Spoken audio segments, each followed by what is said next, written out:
Bem-vindos a mais um AgroJovem. Hoje nós vamos trazer alguém aqui que traz informação há muito mais tempo que eu para você que acompanha o agronegócio. Hoje nós trazemos aqui Alexander Horta. Ele que é um dos editores aí, dos entrevistadores, um jornalista que está sempre fazendo parte do Notícias Agrícolas. O canal que é mais conhecido hoje no meio rural, que vem trazendo notícias para os produtores rurais há mais de 25 anos.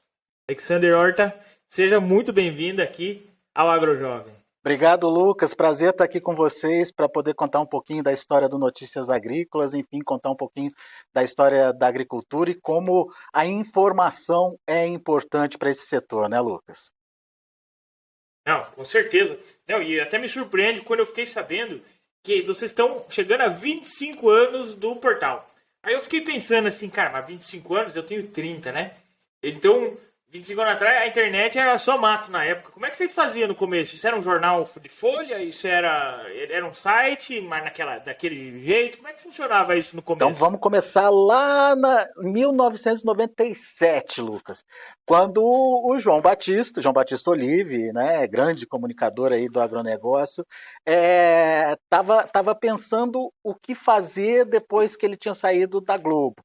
E, aliás, estava conversando essa semana com ele sobre essa história, porque a gente está preparando um documentário aí para os 25 anos, e caiu a ficha para ele no momento em que um vizinho de uma propriedade rural dele estava vendendo as caixas de laranja por algo em torno de, vou trazer para os números da época, de R$ 2, enquanto na Ceasa essa caixa valia R$ 20, por exemplo, 10 vezes mais.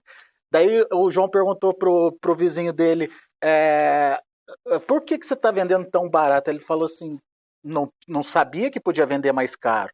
Então foi o clique que deu no João, falta informação no campo. Então vamos criar um programa que possa ajudar esse meu vizinho, possa ajudar os produtores rurais a entenderem melhor, a ter informação sobre o agronegócio. Foi assim que começou Notícias Agrícolas. Primeiro como um programa de televisão, bem pequeno, um programa regional aqui da região de Campinas, veiculava na TV Tati. TV Tati era uma afiliada da extinta TV Manchete, não sei nem se você lembra da TV Manchete, mas enfim, era uma TV que fez muito sucesso naquele período, inclusive tem bastantes histórias aí da extinta TV Manchete, e a gente começou pequenininho mesmo, um programa de meia hora, levado para o produtor rural em horário nobre, 6 horas da tarde, 7 horas, das 6 às 6h30, com reprise na manhã do dia seguinte. Sem grandes pretensões, só aquele fato de poder ajudar o produtor rural a ter mais informação. E logo assim, nos primeiros meses do programa, a gente sentiu que o programa foi muito bem quisto, sabe, principalmente pelo setor. Porque, como eu falei, faltava informação de qualidade para os caras poderem tomar decisões, né? E a partir daí começou o programa na televisão, nessa TV Tati, e à medida que o tempo foi passando, o programa foi ganhando relevância. A gente chegou a participar de 32 afiliadas do SBT, produzíamos 32 fitas, né, do programa Notícias Agrícolas, que era enviada pelo aeroporto aqui de Campinas, até pela rodoviária mesmo, enfim, despachava diariamente 32 fitas, enfim, até que chegou um momento que ficou tão grande que não dava mais. Daí o João teve a ideia de trazer aí o formato de site, né, que era uma coisa que estava começando na época, enfim, e o site vinha como um apoio do programa de televisão. Também era uma coisa bem modesta, mas com o tempo, e depois a gente vai contar mais essa história do site Notícias Agrícolas, o site foi ganhando relevância, graças a Deus. E se você me perguntar qual que foi a grande chave aí, a grande virada do Notícias Agrícolas como site, foi o fato da gente poder ter streaming. Foi o primeiro site com streaming de fato, assim, né, com transmissão online, ao vivo, pela internet aqui do interior de São Paulo, e isso a gente tem muito orgulho aí de contar, viu, Lucas? Não, e com certeza faz diferença estar ao vivo e conversando com a audiência, né? Porque o produtor gosta desse contato. A internet não é todas as cidades que têm a oportunidade de ter um notícias agrícolas regionalizado, digamos assim, mas que o produtor gosta de entender o que está acontecendo no agronegócio, no norte do É país, no isso aí. centro-oeste, nos outros estados, outras culturas, porque para o produtor rural, veja comigo, o Brasil, o agronegócio nos últimos 100 anos, ele vem mudando de cultura. O produtor, aqui onde eu estou, no oeste do Paraná, antigamente se plantava hortelã. Olha só, algumas regiões aqui plantava-se café, algodão. Hoje não É tem nada raro, disso, né? né? Tem um pouquinho de café ali em Jesuítas, mas é muito pouco. Então, o produtor ele vem aproveitando essas mudanças de culturas como uma oportunidade de negócio para rentabilizar a família rural. E com certeza vocês que trazem essa informação de outras culturas, de outras oportunidades, né, trabalhando essa informação para trazer, facilita a vida do homem do campo aí. É. Agora, E só, pode só falar. complementando, a grande virada do site, é, alinhado a isso que você falou, né, de interagir e integrar o produtor, foi o chamado Grito do Ipiranga, que aconteceu lá no Mato Grosso, lá no município de Ipiranga do Norte, um momento muito difícil para o produtor naquela época, e o sindicato rural lá resolveu dar um basta e gerou uma comoção mesmo, primeiro estadual, primeiro regional, depois estadual, e chegou no Brasil inteiro. Era um momento muito delicado, economicamente falando, para o produtor. E o Notícias Agrícolas, por essa possibilidade de ter o on-demand, de ter essa interação com o produtor via internet, isso já foi lá por volta de 2006 já, conseguiu ganhar relevância. E é aí que começa a história efetivamente do site Notícias Agrícolas, sabe? Começou como um programa pequeno, foi evoluindo como um programa até nacional, a gente pode dizer assim, mas ganhou relevância mesmo com essa possibilidade de interação dos produtores a partir do chamado Grito do Ipiranga. Não, com certeza foi importante para mudar a história da região aí e da vida dessas famílias rurais. Olha só o impacto, né, que uma notícia, uma informação de qualidade, ela vai gerando em escala a nível regional, estadual e depois nacional. E eu percebo que ao longo dos 25 anos de vocês, com certeza teve várias histórias que foram, assim, digamos, boas de se contar, né? Novidades, aquelas quentes, assim, que viraliza, porque o produtor rural, a família, o agronegócio como um todo, ele fica contente de ouvir. E com certeza eu acredito que teve histórias que foram difíceis de ser contadas, né? De acordo a comunicação, né, Alexander? A comunicação ela é uma linha, uma de navalha, porque se você apertar demais, você não comunica aquilo que você queria. Você pode, né? A notícia é muito isso. Então, eu tenho certeza que às vezes a notícia difícil foi muito complicada para passar. Você tem na cabeça uma lembrança? Vamos começar pela difícil, depois nós vai para boa. Alguma lembrança de que foi difícil de dar notícia para o produtor rural, assim, que realmente impactou o agronegócio?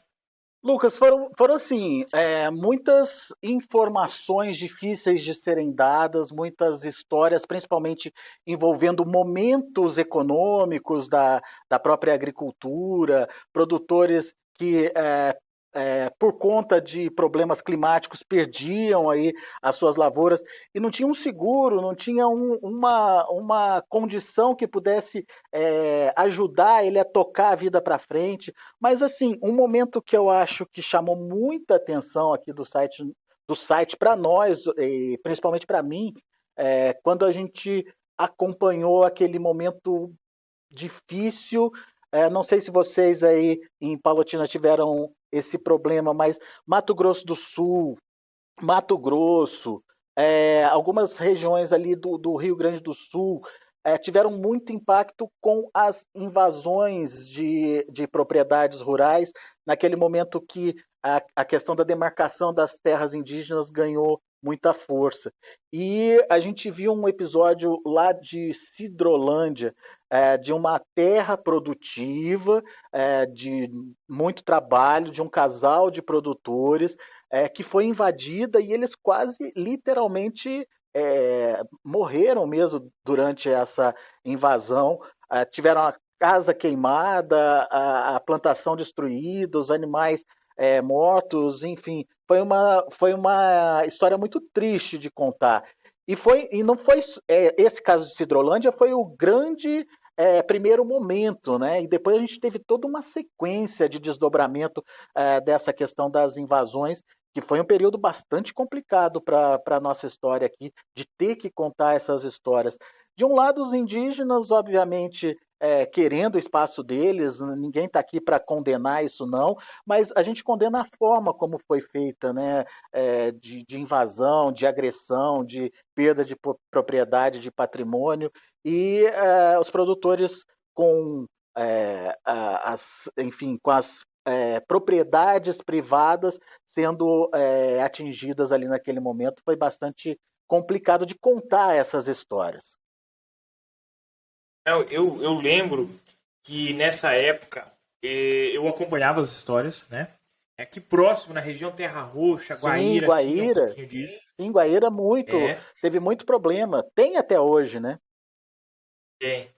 E eu acompanhava e os produtores aqui da nossa região, Marechal Cândido Rondon, Toledo, Mercedes, Nova Santa Rosa, Palotina, os produtores tinham um receio muito grande que isso chegasse para a nossa região, né? Porque estava muito perto Uhum. já. Então, tinha-se esse problema e todo mundo estava muito alerta com os processos. Totalmente alerta. Eu sei que aqui muitos produtores nessa época, inclusive, já aproveitaram a onda e vieram morar para a cidade, já, sabe? Para minha família, tudo mais, vieram para a cidade para evitar esses conflitos, assim, E né? são Pelo histórias menos e são histórias muito protegesse a família, né? são histórias muito tristes, né? De perda de patrimônio mesmo, de gente que perdeu o que ganhou numa vida inteira e acabou ficando sem nada, né? Com certeza. Bem difícil essa época aí. Esperamos que não voltemos mais a esses tempos, Pois né? é. Esperamos. E agora vamos para a parte boa. Vamos para a parte boa. Eu sei que notícia boa sempre tem. E história boa também sempre tem, né? Porque o produtor rural são várias histórias de superação no campo. São histórias de sucessões familiares bem-sucedidas no campo. Os filhos assumindo os negócios. Isso é uma alegria para um pai muito grande, né? Ver os filhos assumindo o negócio da família e tendo sucesso. Eu pergunto às vezes para alguns produtores mais jovens que a gente entrevista aqui, o que é uma sucessão familiar, por exemplo. Eles falam, é quando o filho assume a propriedade da família. Eu falo, não, sucessão é um sucesso grande. O negócio é Isso. tão bom que o filho assume e ele deixa maior ainda. É uma sucessão familiar. Sabe? Porque a propriedade rural, Alexander, ela tem três destinos, né? Ela pode ser vendida, ela pode quebrar, mas ela pode ser herdada e sucedida com muito esmero, muito trabalho, claro, mas sucedida para os filhos de uma maneira eficiente que consiga gerar rentabilidade para mais famílias rurais. Porque, vamos lá, era um produtor, ele teve 3 filhos, já dividiu a propriedade em 3. Aí cada um que tem mais 2 filhos já virou 6 filhos, 6 netos já. E isso, aos poucos, é difícil você crescer aonde você só divide o negócio. Então, eu toquei na questão da sucessão familiar, mas eu tenho certeza que você tem várias histórias que podem ser felizes de lembrar que aconteceram nesse nosso agronegócio. Você tem alguma na ponta da língua? Alguma específica não, mas o que me chama muita atenção é essa mudança muito rápida que vem acontecendo aí no agronegócio, e principalmente como essa moçada, né, Lucas, começou a se engajar mesmo, a buscar o lugar deles na propriedade. Você mesmo falou dessa questão de deixar a terra porque não sabia o que fazer, mas que o jovem agora está descobrindo um potencial, né, que existe ali de trabalho, por conta das tecnologias, por conta dos resultados, por conta dos mercados, enfim, é uma mudança muito importante que está acontecendo na agricultura. Basta ver como foi esse processo de mudança que a gente teve desde a década de 70 até agora, né? Como mudou a produtividade do campo com o uso de tecnologia, como foram as mudanças que aconteceram, agricultura de precisão, agricultura digital, agricultura 4.0, tecnologias das sementes, tecnologias de produção, de manejo mesmo, enfim, produtos mais eficientes sendo utilizados no campo. Tudo isso trazendo um espírito novo, né, renovado aí para o agronegócio brasileiro. Eu acho que essa história que é o que mais me motiva nesse momento, ver que existe essa transformação e a criação de uma consciência, né? Mais do que só uma transformação, é uma transformação consciente de que é preciso usar todas as ferramentas que a gente tem para garantir uma produção, melhorar a produtividade e garantir sustentabilidade para o negócio, que eu acho que é o mais importante. Exatamente, né? Tem que manter o negócio rentável. A gente fala muito em produzir, mas no final do dia a produção, a rentabilidade nada mais é do que a receita menos os custos. Então Exatamente. hoje nós estamos com um momento, você sabe melhor do que eu, estamos com custo em alta, nós temos uma tributação sendo alterada no agronegócio, sendo alterada não mais chegando aos pequenos produtores. Nós temos a questão do dólar alto, variando inclusive agora, oscilando bastante. Beleza, dá preço para muitos produtos, mas no custo bate na ponta. Aí nós temos a questão do juro alto. O produtor rural, ele quer continuar investindo, mas no momento talvez não seja o mais apropriado. Ele precisa pensar na sucessão familiar, talvez diversificar, né? Porque eu estou aqui numa região, Maripá, aqui que caiu granizo dia 22 de abril. Maripá, ano passado, milho safrinha deu geada, não colheu. Soja verão, seca, não colheu. E agora os produtores com granizo não colheu. Qual que é um amparo? Muitos são diversificados. Tem uma avicultura de corte, tem uma suinocultura, tem um gado de leite. Teve propriedade de gado de leite que destruiu. Né? Mas que eles conseguiram fazer o quê? Eles conseguiram manter uma rentabilidade na propriedade que não precisassem se endividar demais. Embora esse é um outro grande problema que nós temos nos negócios rurais hoje, que é o endividamento, seja por custeio ou investimento. Né? É muito alto isso. Sim. Mas que vem mantendo o agronegócio em alta. O que você vê que talvez seja a próxima virada no agronegócio? Eu peço para você, porque você é um cara que acompanhou todas essas mudanças, seja de genética, máquinas, tecnologias, você vem anunciando isso ao longo dos anos. O que na sua visão pode ser a próxima virada de chave do produtor rural? Em questão tecnológica, ferramentas, manejo, independente. Nós estamos num momento de mudança. Né? Porque temos... Quando que a gente muda? A gente muda quando encontra problemas. Problemas que interferem a nossa rentabilidade e a gente precisa se adaptar e a adaptação exige mudança. O que você talvez chutaria que pode ser a próxima mudança do agronegócio que vai fazer a diferença hoje? Olha, a gente tem muita coisa acontecendo e muito rápido, né? A tecnologia que está chegando, está ficando mais acessível ao produtor, é um fator, uma ferramenta, uma condição concreta de mudança aí que a gente está vendo. Você conseguir produzir mais, melhor e numa mesma área, por exemplo. Isso é fantástico.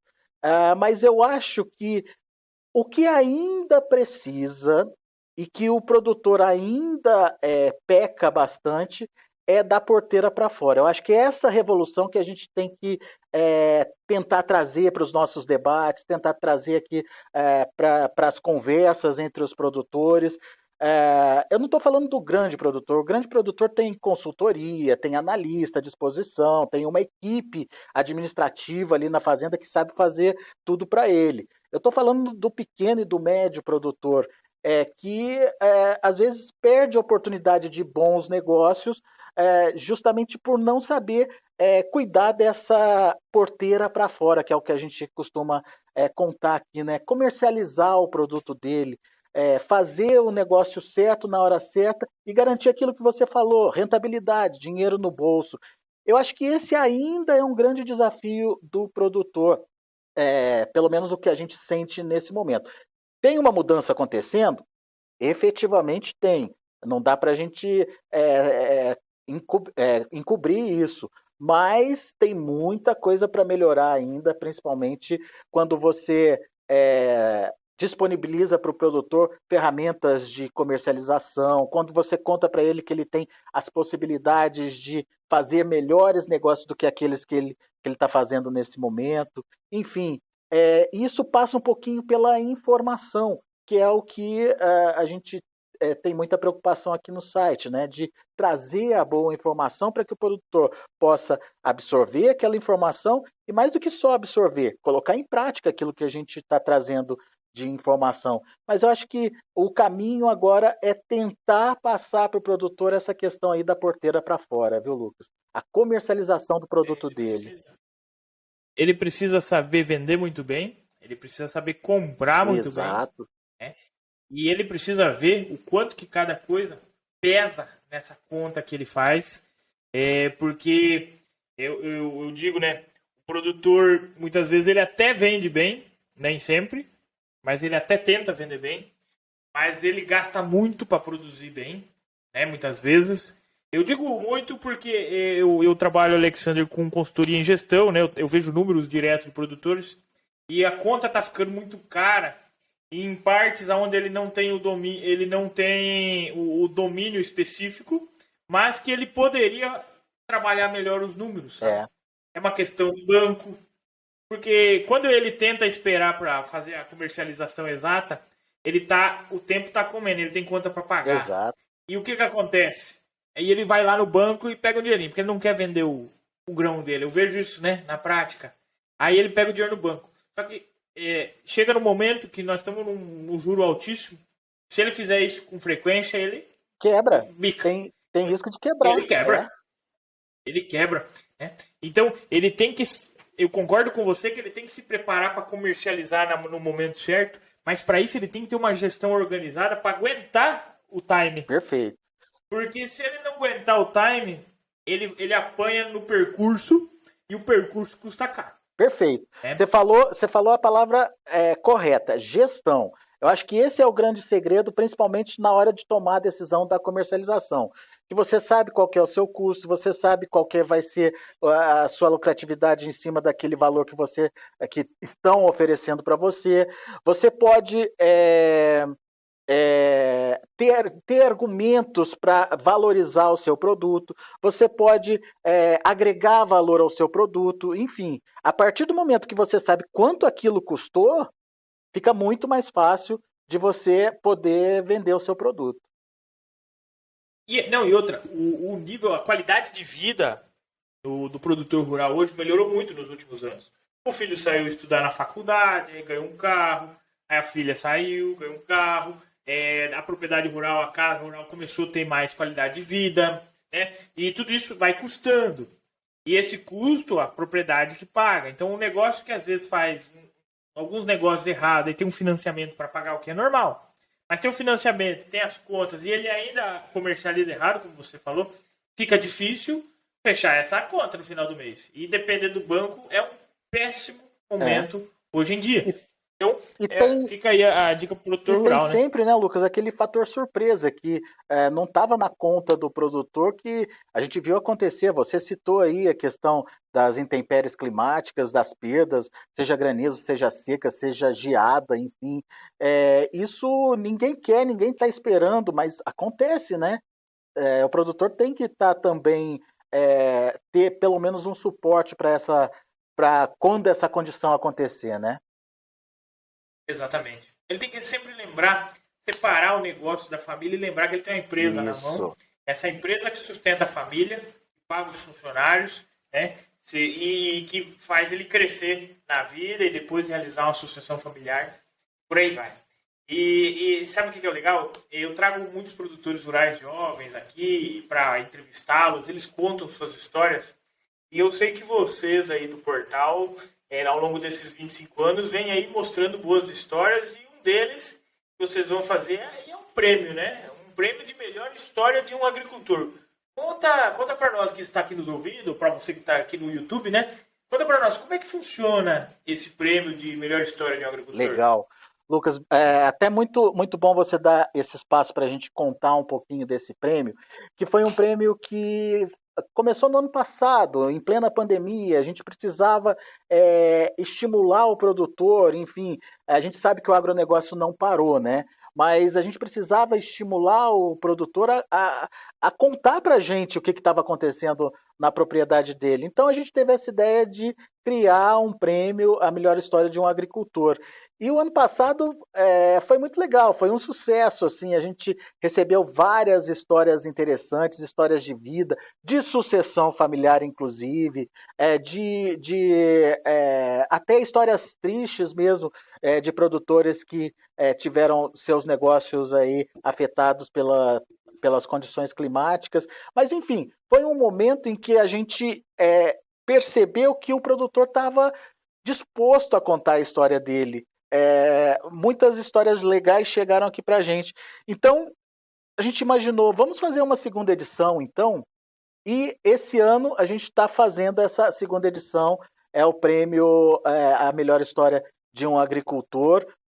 O prêmio funciona da seguinte forma: você manda para a gente aqui no site, e no site tem lá um link, tudo direitinho explicando como é que você faz, de um videozinho de no máximo 2 minutos ali contando um pedacinho da sua história. E esse vídeo ele vai ser analisado por uma banca, enfim. E no dia 29 de julho a gente vai ter um evento presencial aqui em Campinas, justamente para premiar os 5 melhores vídeos, as 5 melhores histórias de um agricultor, justamente para homenagear esse cara que é tão importante para a gente, né, para o Notícias Agrícolas. Se não fosse o agricultor, a gente não teria aí o sucesso que a gente tem hoje. Só para você ter uma ideia, a gente tem, no ano passado, a gente contabilizou mais de 100 milhões de page views, foram mais de 10 milhões de usuários ativos em 2021, 46 milhões de acessos. A gente teve aí mais de 20 mil notícias publicadas ao longo de 2021 e mais de 4.500 vídeos, mais ou menos, produzidos ao longo de 21. E assim, o que é mais legal é o tempo de permanência dos produtores ou das pessoas que acessam o site no Notícias Agrícolas. Esse tempo de permanência é de 10 minutos, isso é muito bom. É um tempo que mostra que o produtor está ali interessado no site, que ele passeia pelo site, que ele clica, que ele, enfim, interage com a gente ali. Então, esse prêmio, a melhor história de um agricultor, veio justamente coroar essa participação do produtor. E queria aproveitar o espaço aí do podcast para fazer o convite para o produtor que está ouvindo a gente aí. Manda para a gente essa história. Se tiver alguma dúvida de como fazer, de como acessar, tem um tutorial ali no Notícias Agrícolas, na home do site, explicando direitinho como é que faz para enviar esse material, como produzir, enfim, dicas legais ali. Não deixe de participar, não. A gente quer muito ouvir a sua história. Não, que bacana. Eu tava dando uma olhadinha. Olha só, o produtor, em primeiro lugar, ganha um Samsung Galaxy S22. Tem produtor que ganha drone, cafeteira, né, cursos. Então, ó, é bastante premiação aí para enviar um vídeo de 2 minutos, né? Até eu, se bobear, vou mandar Manda um vídeo. manda o seu, Lucas. Conta a sua história pra gente. Não, show de bola, não? Parabéns pela iniciativa. E é um jeito de valorizar o produtor rural, né? Ele que vem. O produtor, quando a gente diz produtor, é produtor e produtor, Sim, né? sim. Mas contar suas histórias, porque tem muita história bacana, hein? É muita história bacana. Eu participei no passado do CNA Jovem e lá a gente reuniu pessoas do agronegócio, de produtores, filhos de produtores do Brasil inteiro. Então nós tinha gente do agro lá de Roraima, né, das tribos né? Se eu falar aqui, eu erro o nome. Mas do Acre, tinha do Ceará, Paraíba, fui conhecendo as realidades do agronegócio, né? Cara, quanta história legal, né? E a diferença de ecossistemas, a diferença de experiências, as diferenças técnicas, a diferença de desenvolvimento agrícola que nós temos em diversos estados e micro-regiões. E não é bom É, interagir com essas pessoas, conhecer a história delas, contar a sua história, enfim, isso não é muito legal mesmo? É isso que a não, gente quer com promover certeza. aqui, entendeu? Com certeza. E o que eu achei mais legal de tudo isso é aprender com essas histórias e ver o quanto a gente ainda pode crescer, sabe? Isso. Porque quando você começa a ver algumas disparidades, você fala, gente, então se eu achava que estava bom, dá para evoluir muito mais, né? Quando a gente leva esse conhecimento, quando a gente leva informação aí para o produtor rural. Alexander, pro pessoal, eu vou deixar o link também aqui na descrição do YouTube, do Spotify, tá? Quem quiser saber um pouquinho mais, vou deixar o link de como é que funciona o prêmio. Mas me diz uma coisa, e do portal hoje do Notícias Agrícolas? O que a gente vai ter de novidade por aí? O que a gente vai ter de diferente? O que esperar hoje do portal que está aí 25 anos no ar? Eu acredito pelo menos que não vá parar por aí, né? É verdade. O nosso desafio, a gente tem discutido muito aqui na redação sobre isso, é como avançar, né? E mais do que isso, como promover uma comunicação que vá além dessa comunicação diária com o produtor rural, de trazer a oportunidade de explicar a importância do agronegócio, não para quem já está no agronegócio, mas para quem está fora do agronegócio, para a gente parar de levar pedrada aí, né, Lucas? É tão difícil você ouvir coisas de famosos aí que não sabem o dia a dia do agricultor e que vêm falar um monte de besteira aí sobre o agronegócio. E a nossa ideia é evoluir nesse sentido. E para isso a gente tem apostado bastante, tem usado bastante as redes sociais do Notícias Agrícolas. Se você que acompanha Notícias Agrícolas acompanha a gente pelo Instagram, ou pelo Facebook, ou pelo Twitter, enfim, você percebe que a gente tem procurado não mudar a essência do Notícias Agrícolas, porque essa não vai mudar mesmo, mas buscado uma linguagem que possa atrair esse público novo para entender o agronegócio brasileiro. Eu acho que esse é o nosso próximo desafio, é fazer essa conexão do campo com a cidade através das redes sociais. E olha, tem dado muito certo, viu? Só para você ter uma ideia aí, nosso Instagram completou nessa última semana aí 180 mil seguidores. É um crescimento que está sendo muito rápido. Eu acho que desde o começo do ano para cá a gente conseguiu agregar pelo menos 50 mil seguidores, assim, muito rápido, entendeu? Então eu acho que é um formato que está dando certo, é um formato que eu não sei se a gente ainda está chegando nesse público que a gente pretende, mas é uma forma de ajudar o agronegócio a se comunicar também, que é outro problema, mas isso é para uma outra discussão, é a comunicação do agronegócio. A gente fala com a gente mesmo, né? E a gente precisa sair dessa casinha, sair dessa caixinha aí, para mostrar o que a gente tem de melhor, o que a gente tem de bom, por que o produtor brasileiro tem que ser respeitado, né?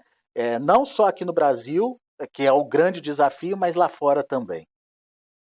Não, com certeza, é um caminho sem volta. A gente tem que passar um pouquinho do que acontece aqui, mas com uma linguagem, né, uma comunicação, de quem está na outra ponta e não conhece nada, consiga entender e valorizar de uma É certa isso. maneira, né? Eu vejo que muitos tapas que a gente ganha do lado de cá é porque ele não tem o conhecimento. Legal, é a ignorância, cara, né? O cara bateu por causa da ignorância dele. Mas quando a gente devolve, a gente leva os nossos argumentos técnicos. E nós não estamos errados, nós estamos falando a coisa certa. Só que é com uma linguagem comunicativa que o outro lado não vai entender. Exatamente. E daí não cola, né? Então é claro, eu vejo às vezes que alguns batem já para provocar mesmo porque a gente reage. Mas, mas é uma comunicação que não está funcionando. A gente tem que ir mudando isso no exterior. Eu vejo que a CNA vem tendo algumas iniciativas também para melhorar essa comunicação. Muitos estão trabalhando nessa frente. É um grande desafio, não só do portal Notícias Agrícolas, mas do agronegócio como um todo, né? Porque a gente, só quem está aqui trabalhando vê o quanto isso é sofrido, qual é o risco que o produtor hoje ele tem que sofrer, essas oscilações de mercado para quem está antes da porteira, né? Essa questão logística para quem está depois da porteira. E o produtor, ele está no meio disso tudo, sempre tentando desviar do lado. Ele tenta vender bem, tenta comprar barato, mas ele está sempre nessa oscilação. Por isso que eu volto lá, mais uma vez, é importante ter uma gestão organizada. E vocês vêm trazendo essa informação para facilitar o dia a dia do produtor. Então, muito bacana entender esse cenário que nós estamos fazendo. E se você puder, como aqui um fechamento, digamos assim, deixar a última mensagem para o produtor rural brasileiro. Porque a cadeia agropecuária é quem sustenta todo o agronegócio. Se tirar o produtor, acabou, né? Então, se você puder deixar uma mensagem para o nosso produtor rural brasileiro aí, para o futuro, o que você deixaria para ele hoje?